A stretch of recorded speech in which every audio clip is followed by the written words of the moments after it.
It was the summer of 2003 when 27-year-old Della Voss understood, with the kind of cold clarity that settles in your chest like well water, that the world had decided her family's orchard was in the way.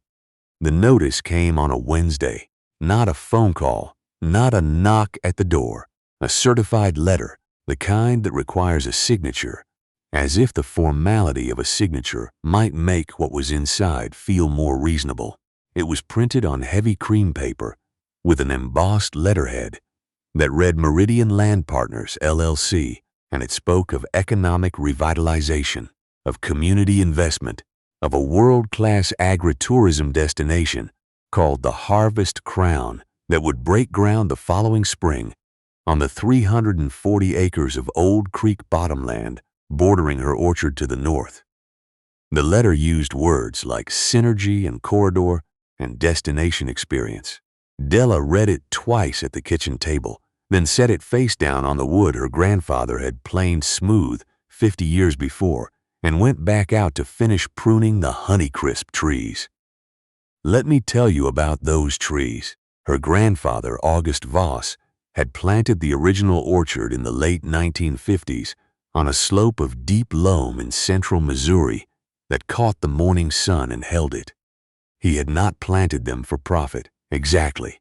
He had planted them the way a man builds a stone wall, not because he expects to live to see it finished, but because he believes in the kind of work that outlasts him. By the time Della was born, the orchard had grown to 80 acres, apple and pear, mostly, with a long row of Montmorency sour cherries. Along the southern fence that bloomed so white in April, they looked like smoke lying low on the ground. Her grandmother made preserves. Her grandfather sold bushels from a wooden stand at the end of the gravel lane. It was not a wealthy operation. It was not meant to be. It was meant to endure. August Voss had died the winter before, at the age of 91, in the same bedroom where he'd been born. He left the orchard to Della because, of all his grandchildren, she was the only one who had stayed. She had come back after college, after a year in Kansas City at an agricultural consulting firm that paid well and bored her so completely. She once sat through an entire budget meeting, mentally cataloging every variety of apple she knew. She had come back, taken over the books, bought a small cider press, and begun selling hard cider at the farmer's market under the name Voss Hill. The cider was good. It was not yet a business. It was becoming one, the slow way, the honest way, the way August would have recognized. The town received the Harvest Crown announcement with the enthusiasm of people who had been waiting for something to arrive for a long time. There would be a boutique hotel, an events venue for weddings and corporate retreats, a farm-to-table restaurant with a celebrity chef already named in the press release. There would be jobs, the article in the county paper said. There would be tourism dollars. There would be a real reason for the highway exit to exist. Old Bert Langley, who ran the feed store and had known Della since she was in pigtails, stopped her outside the post office the following week. He was not unkind about it. Bert Langley was never unkind about anything. He just cupped her elbow in his weathered hand and said, "Della, honey, they're going to make you a fair offer. You'd be smart to hear it out." He said it the way people say things they believe are true and useful, and a little bit sad. She thanked him and drove home. The man they sent came 3 weeks later. His name was Mr. Cutler. He arrived in a silver SUV with rental car stickers still on the bumper, wearing a jacket that was too light for a Missouri October, and he stood at the edge of her gravel lane the way men like him always stand at the edge of things, surveying, calculating, already composing in his mind the language he would use to reframe what he was seeing. He had a good face for this kind of work. It was a face that had learned to project reasonableness the way a lamp projects light, evenly without warmth. Della met him at the fence. She had been moving hoses and her hands were wet. She did not wipe them on her jeans. "Ms. Voss," he said. His voice was calibrated, friendly without being familiar. "I represent Meridian Land Partners. I think you've had a chance to review our letter. I wanted to come in person to answer any questions and walk you through what we're proposing for the region," she said. "All right," he began. He talked about the footprint of the Harvest Crown, the projected visitor numbers, the infrastructure improvements that would benefit the whole county. He talked about what it would mean for property values, for local businesses, for the school district tax base. Then, with the practiced ease of a man who had rehearsed the pivot 100 times, he shifted to her specifically. He glanced at the orchard, the tidy rows, the old barn painted the color of dried brick, the small cider house she'd built herself with reclaimed lumber. The challenge, he said, choosing the word the way a surgeon chooses an instrument, is one of acoustics and aesthetics. Our guests will be looking for a curated rural experience. Events, live music, catered gatherings, an active working orchard, the equipment noise, the spray schedules, the commercial traffic. It's not the kind of ambient environment we're designing for. I'm sure you can understand." Della looked at him for a moment. The wind moved through the apple trees, and the whole long row of them sighed like something alive. "I understand," she said. He smiled, relieved, and began to discuss the offer. "The farm is not for sale," she said. He paused. He recalibrated. He told her the number anyway. It was a real number, a number that could have solved problems she didn't even have yet.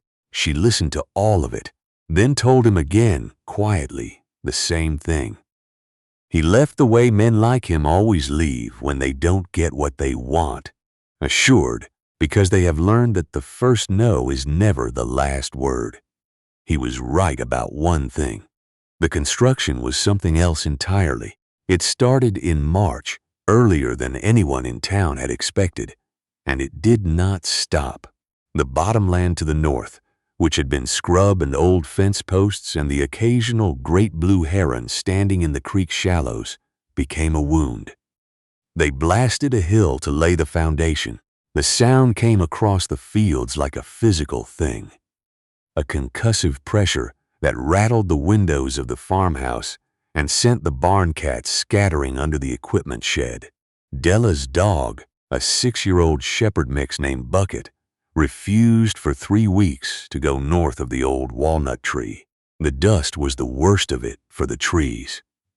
A fine gray particulate settled on the leaves during the critical weeks before and after bloom, coating the surfaces that the bees needed to navigate, dulling the blossoms that the pollinators needed to find.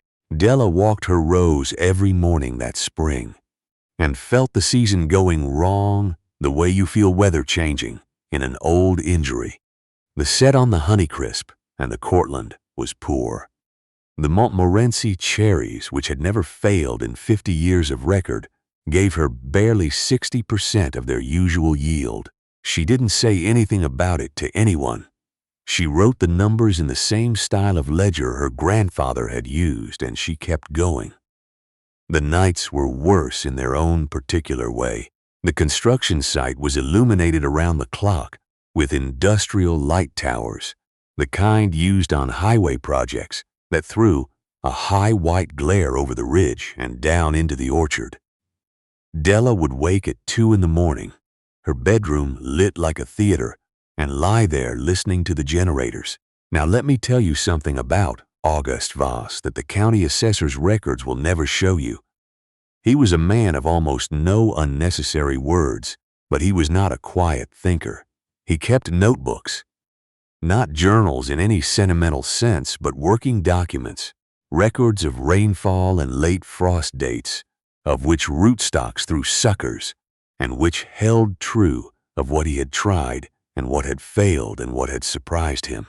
He had kept these notebooks since 1962, and they filled 2 full shelves in the narrow room off the kitchen he'd called his office, though it was really just a desk and a window and a lamp with a pull chain. Della had not read them systematically. She had dipped into them over the years for specific things, a variety he'd trialed, a spray interval, a grafting note. But in the February before the construction began, with the certified letter sitting face down on the kitchen table and the winter outside the window showing its teeth, she sat down in August's chair and began to read from the beginning. She read for 4 nights. There were decades of weather observations, yield records, and small philosophical asides in his slanted, precise hand. There were careful drawings of the orchard's layout at different points in its history. And there, in a notebook from 1974, in a section that began with a note about a neighboring property that had briefly housed a gravel operation, she found something she had not expected. A plan, not a fence, not a berm, not a legal filing, a living barrier. He had spent 6 pages describing it in his methodical way. The species, the spacing, the layering logic, tall, fast-growing hybrid poplars on the outer edge to establish height quickly. Behind them, a dense planting of eastern red cedar and Austrian pine, evergreens that would hold their mass through winter and absorb sound year-round. And on the interior, facing the orchard, a mixed native layer, wild plum, serviceberry, elderberry, that would feed pollinators, shelter birds, and over decades become indistinguishable from the woodland edge that had always defined this part of Missouri. He had written at the bottom of the 6th page, in what she recognized as his final word on the subject, "A fence says keep out. A tree says I was here first." She sat with that for a long time. Then she got up and went to bed, because she had work to do in the morning. She bought the first round of trees that March, the same week the excavators arrived on the bottomland. The nursery was 2 counties over, run by a taciturn man named Birch, who had known August and who did not ask Della many questions. He looked at her planting list, looked at her and said, "That's going to take you a while." She said, "I know." "How many can you hold for me?" He told her. She did the math. She would have to plant in phases, buying what she could move before the ground froze, holding others in containers through the growing season, then going again in fall and the following spring. It was not an elegant system. It was the only system she could afford. The community watched with a particular quality of attention that small towns give to people they have decided to feel sorry for. Bert Langley asked her once, in the gentle way he had, if she'd given any more thought to the offer. A woman named Darla Fry, who had been her grandmother's friend, stopped her at the farmer's market to say that sometimes the land asks you to let it go. Della thanked her. She went home and dug 40 holes. The doubt came, as it always does, at the lowest point. It was a November evening, in the 2nd year of planting, after the trees had gone dormant, and the construction on the harvest crop ground was visibly, undeniably becoming a real building, a real structure of steel and exposed timber that rose above the ridgeline and caught the late light in a way that was almost beautiful, if you could forget what it meant. Della had been out since 7 that morning.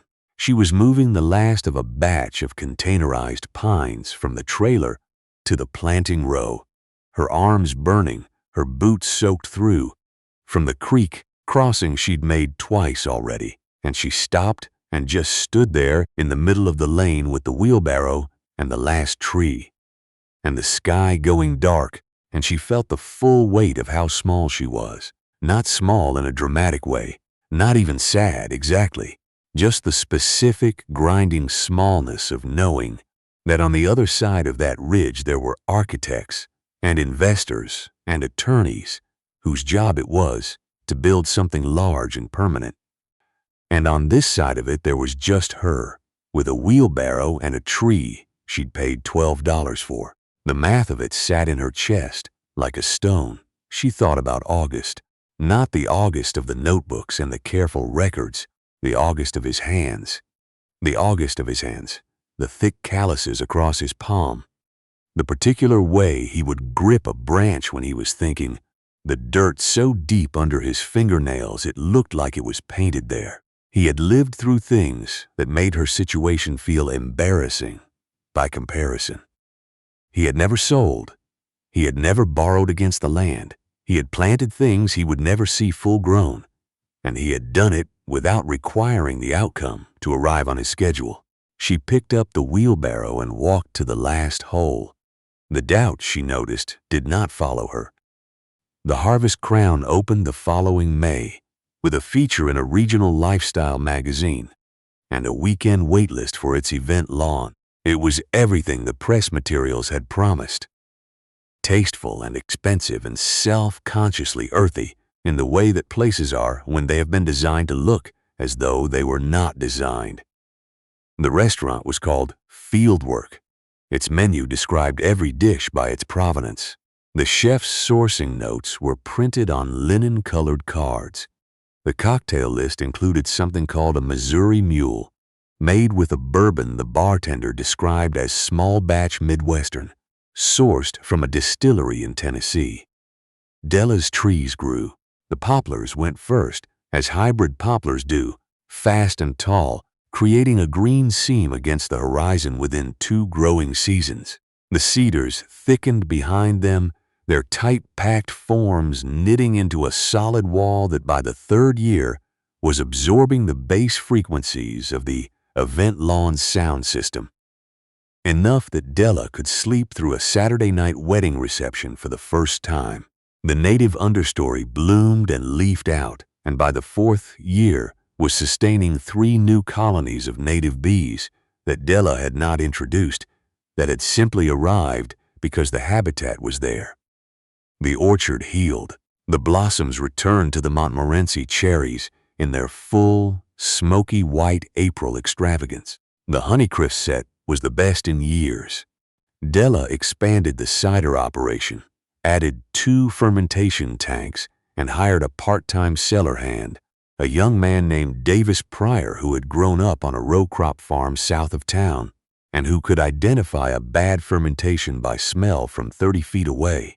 Voss Hill Cider began winning awards at regional competitions, small ones mostly, the kind that get a 3-sentence mention in the county paper and a laminated plaque you hang in a place where customers will see it without you having to point it out.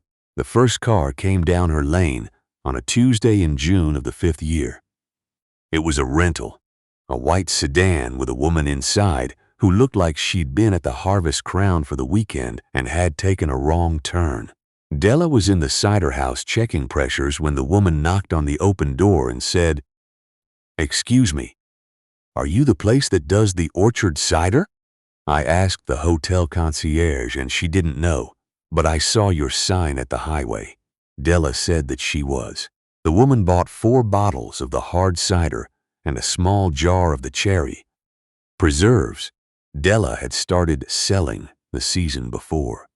She stood in the cider house doorway for a while, looking out at the orchard, and said, "This is the most real thing I've seen all weekend." Della thanked her and went back to checking pressures. But the cars kept coming, slowly at first, then less slowly. A food blogger named Tess Overland, whose newsletter Della had never heard of, but which, she later learned, had 40,000 subscribers, visited in August and wrote a piece that she titled "The Other Farm Next to the Harvest Crown." She wrote about the contrast between what she called the curated pastoral of the resort and the working, unself-conscious reality of Voss Hill. The rough-board cider house, the hand-lettered signs, the tart complexity of an apple variety she'd never encountered because it wasn't sold in grocery stores, because it didn't ship well, and August had planted it purely because he liked the way it tasted. She wrote that the resort had bought the idea of a farm, and the orchard next door was the actual thing. The piece went further than Tess Overland's newsletter. It was picked up by a regional food publication and then by a national one. Within 3 months, Voss Hill Cider had a wait list for its fall cider release and a tour request inbox that did not anticipate it and did not immediately know how to answer. The acknowledgement came on a Thursday afternoon in October, almost exactly 6 years after Mr. Cutler had stood at her fence and explained the word challenge to her. He drove down her lane in the same style of silver SUV, though the jacket he wore now fit the season better, which she noted without sentiment. He walked all the way to the cider house this time. She was bottling the October Montmorency release with Davis when she heard the car on the gravel and came out, setting the bottle she was holding on the porch rail. "Mr. Cutler," she said. "Ms. Voss." He looked somewhat different from the man she remembered. Not older exactly, but less certain. In the way he carried himself, the way a measuring tape looks different once it's been bent past its natural curve. The easy confidence was there, but it was working harder than it used to. He told her that Meridian Land Partners had acquired full management rights to the Harvest Crown 6 months prior and was in the process of repositioning its brand identity. Their research, he said, had indicated that resort guests were increasingly seeking authentic local experiences as part of their stay. There was, he said, notable guest demand for specifically.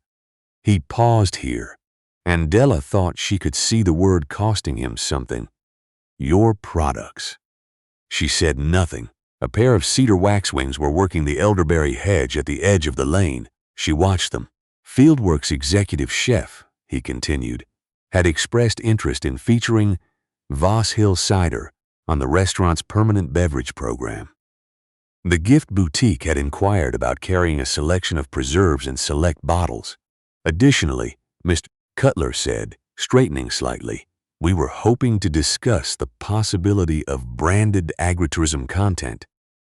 Orchard tours, harvest events, potentially a cider tasting component that could be marketed through the resort as a premium add-on experience." Della looked at him the way her grandfather had looked at weather he didn't trust. "Not hostile, just accurate. I'm not sure," she said, "that a partnership with the Harvest Crown fits the profile of what we're building here." She used his word, profile. She watched him absorb it. He cleared his throat. "I understand. Our vision has expanded," he said, "from what it was in the early stages of the project." "I see." She picked up the bottle she'd set on the porch rail and turned it once in her hand. "I'm open to hearing a proposal. My terms will need to be in writing. I'd suggest your people contact me by the end of the month, and we'll schedule something." She did not invite him inside. She did not offer him a glass of cider, though she thought about it, briefly, the way you think about something you decide not to do. He left with the same controlled pleasantness with which he'd arrived, and she stood in the lane until the silver SUV had turned back onto the county road and she couldn't see the dust anymore. Then she went back inside to finish bottling. The meeting took place at her kitchen table because she had a kitchen table and he had a rented conference room 40 miles away, and she saw no reason to drive 40 miles to sit in a room without windows to discuss something that was happening here, on this land, at this table her grandfather had built. She brought in her lawyer, a measured woman named Miss Caldecott, from the county seat, who had drawn up the farm's operating trust, and who had a quality Della admired greatly. She was never in a hurry, and she was never imprecise. Meridian sent Mr. Cutler and 2 men in suits who kept their phones face down on the table the way people do when they're trying to look present. Della served coffee. In the cups her grandmother had bought at an estate sale in 1978. She did not explain this. Miss Caldecott laid out the terms. They were Della's terms, translated into language that would hold up. The price for the restaurant and gift shop supply contract was set at full retail value, no wholesale discount, with an annual escalator tied to the regional cost of living index. The quantities were fixed at a volume Della had determined she could produce without pushing the operation past the pace she intended to keep. Demand from the resort would not be permitted to alter the rhythm of the orchard. That was non-negotiable. Ms. Caldecott said in the specific tone of someone for whom the phrase non-negotiable is not rhetorical. The agritourism component, the tours, the harvest events, the cider tastings, would be managed exclusively by Voss Hill. The resort could list them in its materials and take a referral fee. They could not set the programming, price the tickets, or brand the experience with the Harvest Crown name. Guests coming to Voss Hill would be coming to Voss Hill, not to a satellite experience of something else. And then the matter of the music. Miss Caldecott produced a survey map and a noise ordinance citation and an acoustic study Della had commissioned from a firm in St. Louis that specialized in exactly this kind of dispute. The findings were specific. The Harvest Crown's event lawn, as currently configured with its speaker array aimed across the open bottomland to the north, was producing measurable sound pressure at the orchard boundary that exceeded the county agricultural operations standard at certain frequencies during the hours between 8 p.m. and midnight on event weekends. The solution was not complicated. It was a speaker reorientation and a modest berm, both of which the resort's own landscape contractor could execute in a single working week. Meridian's lawyers pushed back on this, as lawyers do. They talked about existing permits and operational precedent, and the practicalities of retrofitting an event venue. Della let them go. She had the notebook open on her lap, August 1974 notebook, and she turned it to the page with the plan, the layered diagram of the barrier planting, the species list in his careful hand, and she set it on the table where Mr. Cutler could see it. She didn't say anything about it. She just let it be visible. Mr. Cutler looked at it for a moment. He looked at her. Then he looked at the orchard, visible through the kitchen window. The rows of trees in their October best, the amber and rust of the honeycrisp, the deep red of the stamen, the green wall of cedar and poplar on the northern ridge that from here looked like it had simply always been there. He picked up the pen. "All right," he said, "we'll work from these terms." Let me tell you what did not happen after that. Della Voss did not sell the orchard. She did not expand it beyond what she could manage with Davis and a part-time crew of 3 during harvest season. She did not become famous exactly, though Voss Hill cider developed a following of the specific, loyal kind that means something. People who came back year after year, not because of a trend, but because the cider tasted the way it tasted, and nowhere else tasted like it.